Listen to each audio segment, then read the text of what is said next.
ನಿಹತ್ಯ ಧಾರ್ತರಾಷ್ಟ್ರಾನ್ನಃ ನಿಹತ್ಯ ಧಾರ್ತರಾಷ್ಟ್ರಾನ್ನಃ ಕಾ ಪ್ರೀತಿ ಸ್ಯಾಜ್ಜನಾರ್ದನ ಕಾ ಪ್ರೀತಿ ಸ್ಯಾಜ್ಜನಾರ್ದನ ಪಾಪಮೇವಾಶ್ರಯೇದ್ ಅಸ್ಮಾನ್ ಪಾಪಮೇವಾಶ್ರಯೇದ್ ಅಸ್ಮಾನ್ ಹತ್ವೈತಾನಾತತಾಯಿನಃ.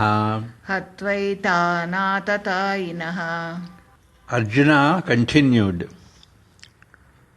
what pleasure shall accrue to us by killing the sons of Dhritarashtra?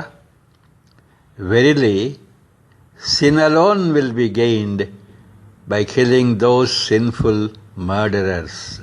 ಹೇ ಜನಾರ್ದನ, ಈ ಕೌರವರನ್ನು ಕೊಲ್ಲುವುದರಿಂದ ನಾವು ಪಡೆಯುವ ಸಂತೋಷವೇನು?